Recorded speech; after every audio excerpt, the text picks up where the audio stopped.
All right, guys, so these notes are over section 3 of chapter 2, and they're specifically over something called biconditionals.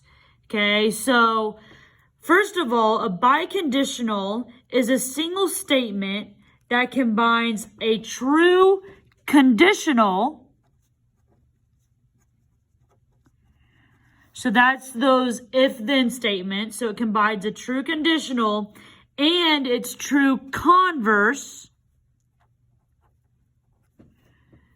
with the key words if and only if, which is always abbreviated to just IFF. Okay, so that specifically is what a biconditional is. Just to see it in symbols, basically what we're saying is if P implies Q, so that's your conditional, and Q implies P, which is the converse, then you can say that P and Q can go both ways. So it's basically arrows going both ways. So those are the symbols for biconditionals. Not super important, but it is something to know. Okay, so now we're going to do an example so you can see specifically what I mean when I say a biconditional. So this first example here says if the sum of the measures of the two angles is 180 degrees, then the two angles are supplementary. So that's our conditional. That's what we're given. So the first question is that conditional true? That's the first thing you have to decide. Is that a true conditional? Well, yes, it is. If two angles have a sum of 180, they have to be supplementary. There is no counterexample to that statement. So that one is true. Yes. Okay, then you need to think of the converse. So I'm going to write the converse. The converse would be if two angles are supplementary,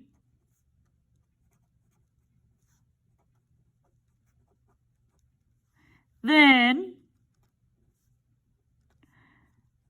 the measures of the two angles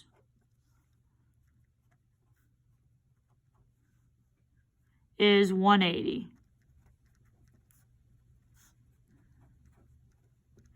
Okay, so that's the converse. Remember, the converse is when you flip the hypothesis and the conclusion.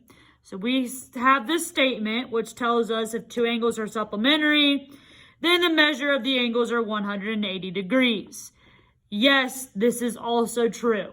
That's by definition. If two angles are supplementary, then they're going to be 180 degrees. So yes, that is also true.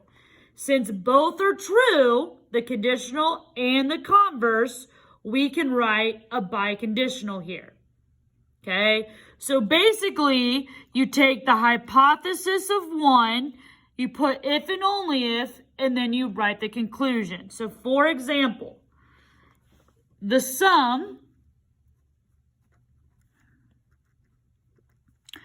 of the measures of the two angles, of two angles. So the sum of the measures of two angles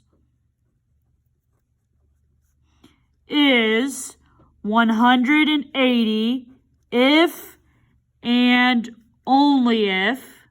So there's our key phrase, if and only if the two angles are supplementary.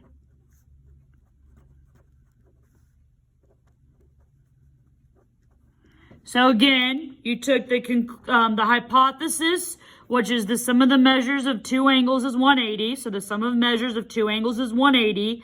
Then you put the if and only if. That's identifying that you have a biconditional. And you write your conclusion. If and only if the two angles are supplementary. Okay, so that is what a biconditional is. Something to make note of. A biconditional combines the hypothesis and the conclusion and can create two different conditionals. So when you have a biconditional, you then have two conditionals. What you have is you have your regular conditional and you have the converse. So we're going to do an example to see what that means. We're going to write what the two conditional statements are that would form this biconditional. So we're going to get the conditional and the converse. The biconditional we have is a ray is an angle bisector if and only if it divides an angle into two congruent angles. So one of the conditionals would be if a ray is an angle bisector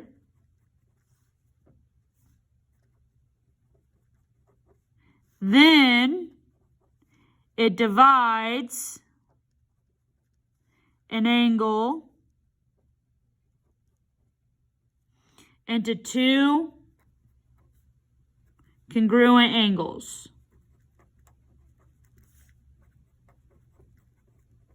Okay, so basically I took this first part here and then took the conclusion here. Now, since it is a biconditional, you can also write the converse. So you would flip it. So instead of writing it like this conditional, you would say, if a ray divides an angle into two congruent angles, then it is an angle bisector.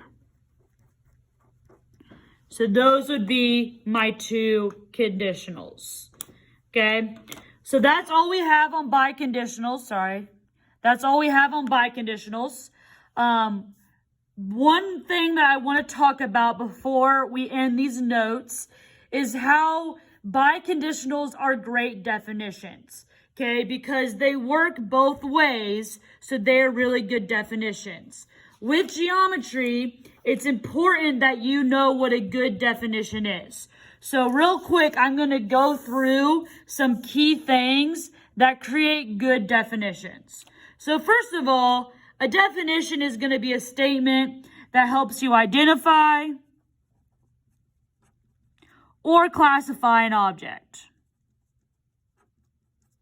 Okay, we all know what definitions are, so this is kind of specifically what we're talking about.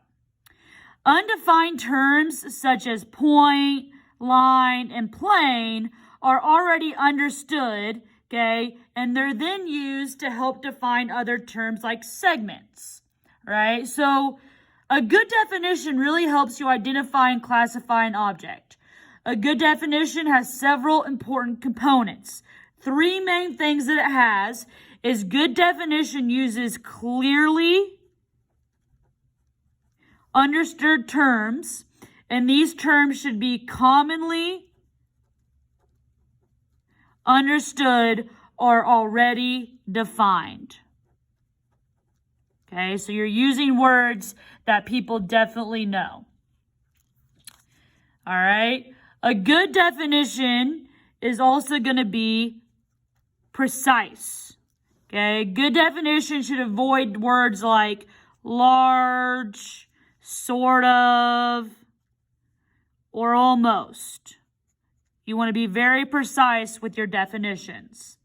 And then last but not least, kind of like what I was just saying, a good definition is going to be reversible.